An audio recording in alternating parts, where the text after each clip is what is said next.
the next bit of the story is very hard to tell.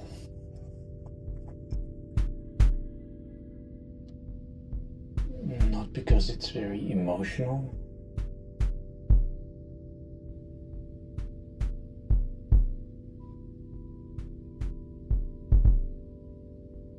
but because the experience was so alien, so weird. To summarize what went before, there was an event, medical event, possibly, but no doctor could agree on what it was.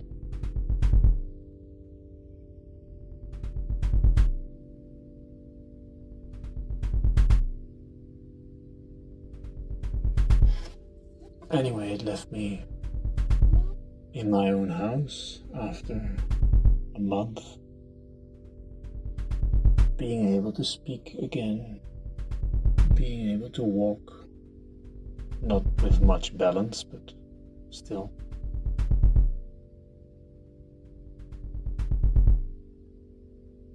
And with a 5-minute memory.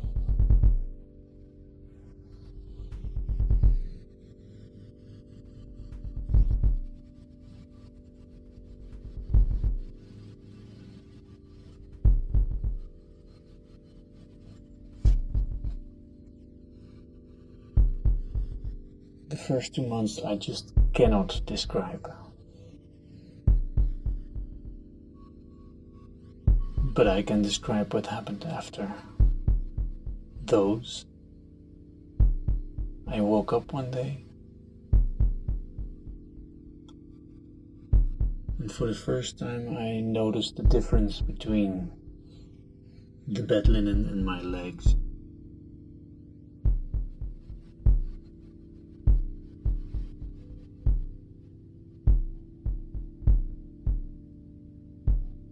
I realized I was in a room, that the room was in a house, that I owned the house, and that there was a car in front. And that's where the story stopped again.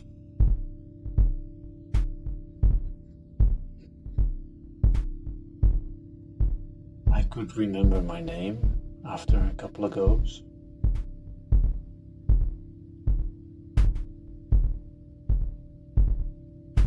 But no personal history.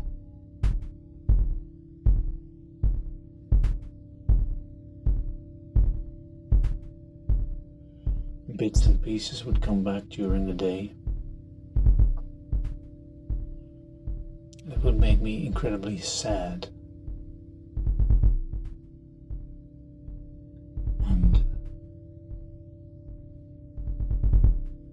Sometimes I would have some clarity about my situation, and I would be incredibly fearful because nobody knew what it was, just that it was bad, that it could come again. I felt like I could die every second of the day.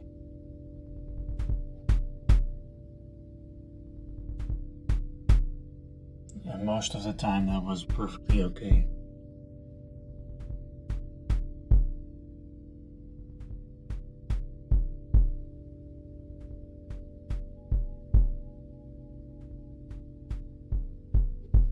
Not in a desperate way, but just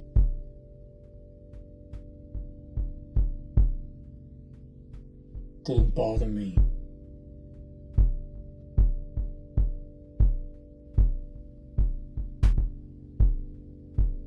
Usually there would not be a me to bother.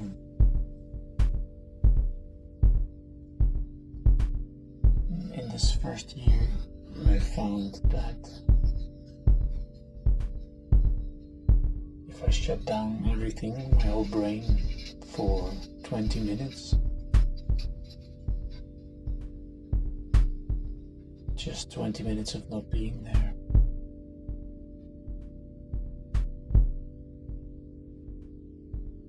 Then I could keep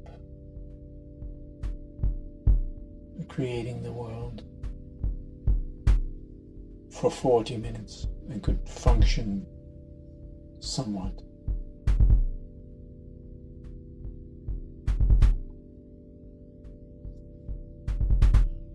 Now when I say creating the world, that sounds weird. But because my brain stopped functioning normally, I noticed how what we call reality only exists in the brain.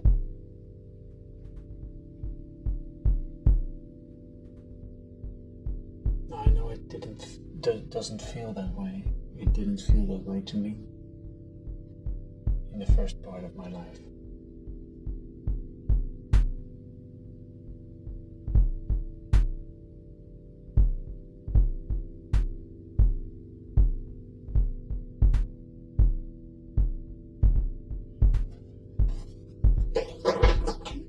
A good explanation might be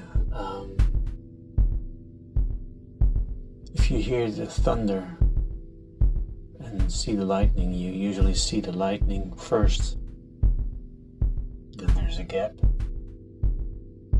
and then there's thunder. Now imagine that the sync is off in everything. You see something, and you hear something, but the tracks aren't synchronized. Sometimes the sound comes first, sometimes the vision comes by, sometimes the smell is later or first, but it's never simultaneous. Only at certain very uncertain intervals they link up and you see the world as it normally would be to somebody who doesn't have this condition.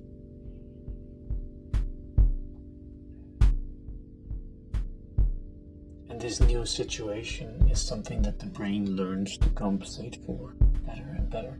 So by now, 3 years on, the world looks pretty normal. Until I pay attention and I see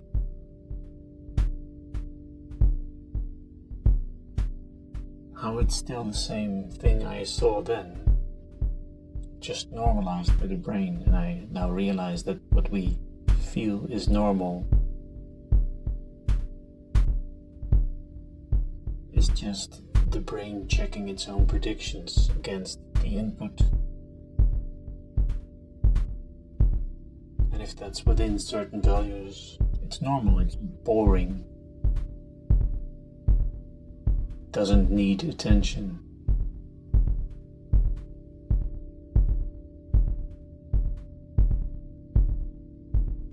And then the brain moves on to bigger tasks like labeling things. This is how I first noticed this. I would lose a cup of coffee even if it was in my hand. And I would lose it so thoroughly that if I looked at my hand, I would see my hand, but not the cup of coffee. And I would see the cup of coffee again, and I would look away and it would be gone again, but I could still feel it.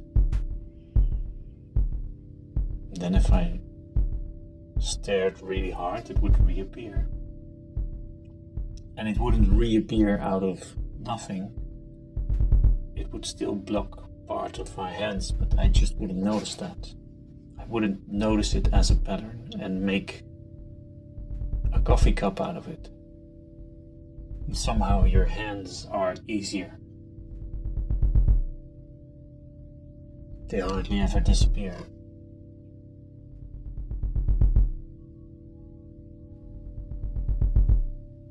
And this may seem very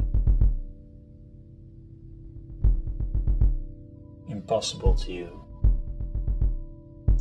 but realize that as you look now, you can see your nose.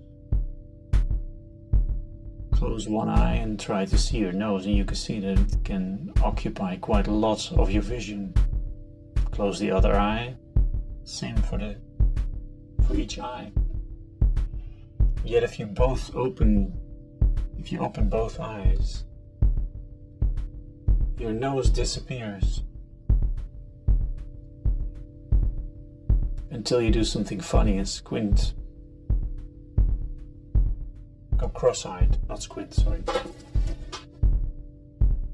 Go cross-eyed, then you see your nose. Normally, you see your nose. But the brain decides that's normal, it doesn't need attention, so it's just not there. This would happen to everything. If I turn around, I'd start with a blank slate again. And there would just be noise, and then inside the noise there would be a table, a doorway. And the brain would jump to conclusions like that's a doorway and wouldn't even see the door. Or would see a door where there wasn't a door. Until I approached, and then it was gone. This was called hallucinations. And of course it is a type of hallucination. Technically.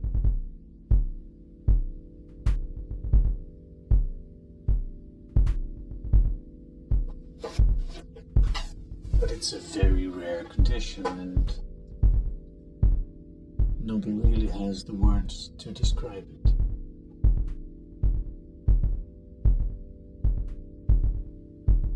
I do have the words to describe it, I've just noticed that they don't land.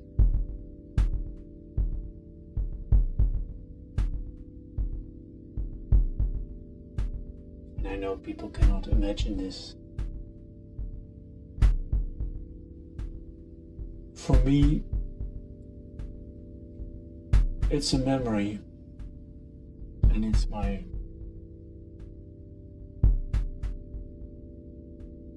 current way of seeing the world. It's just been declared normal by my brain.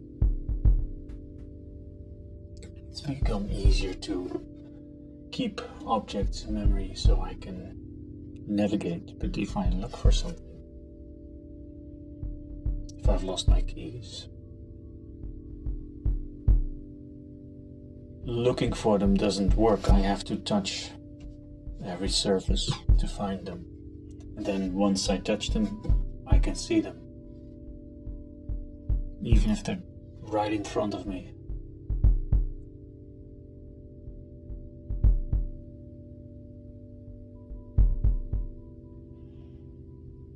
And this varies with my stress level and my mental acuity at that point.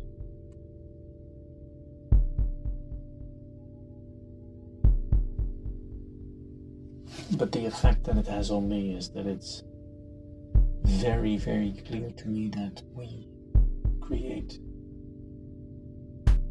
what we call reality.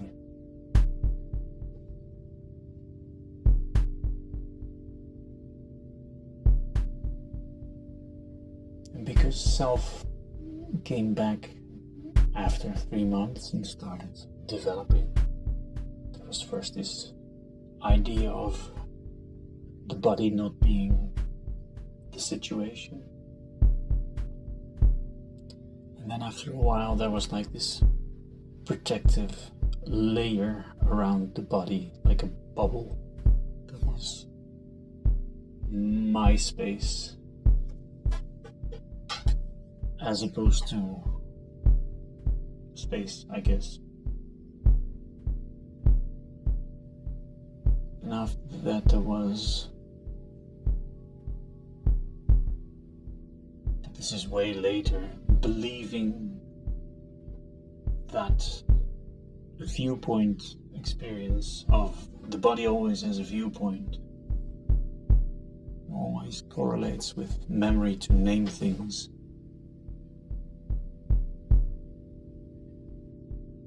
And this creates a story that can be believed or not. Like watching television and being completely caught up in the series. Ooh, what's going to happen next? I'm so sorry for whatever happened.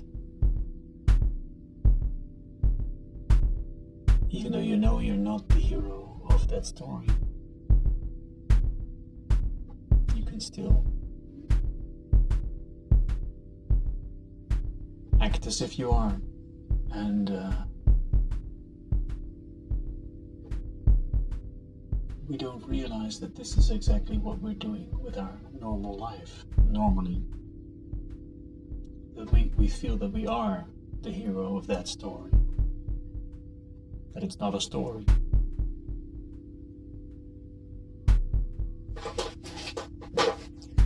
It took me about a year to start to have moments again where I would believe the story.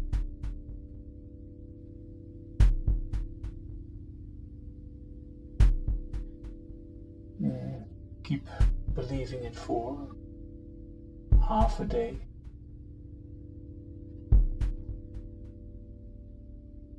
Right now I can believe it for 3 days, 4 maybe.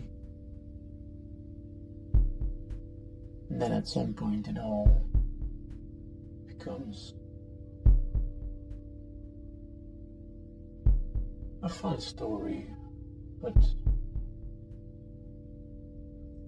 not ultimately real.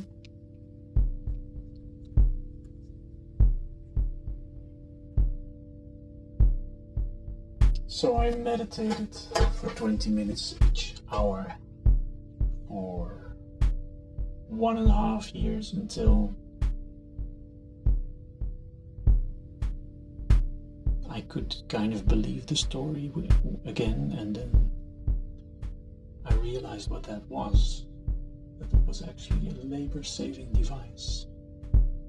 The story helps you store things in memory.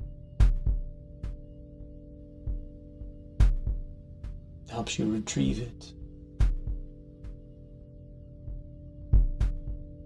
Which means the brain uses less energy, so you get tired less quickly. Because if I didn't meditate, that would happen. I would get so tired. I wouldn't, not physically tired, but mentally tired, so that just standing up and walking to the kitchen was such a logistic nightmare. Like, you have to use your legs, find your balance, imagine all that, and then execute it. Just too much, so I would just sit. So meditation would come quite natural at that point.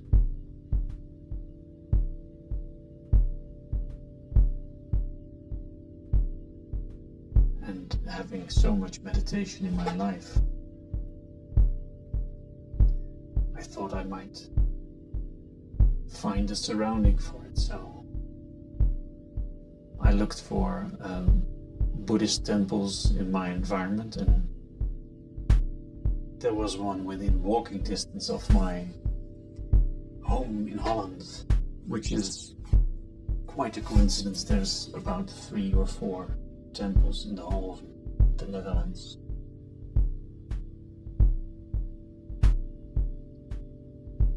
So I walked to the temple.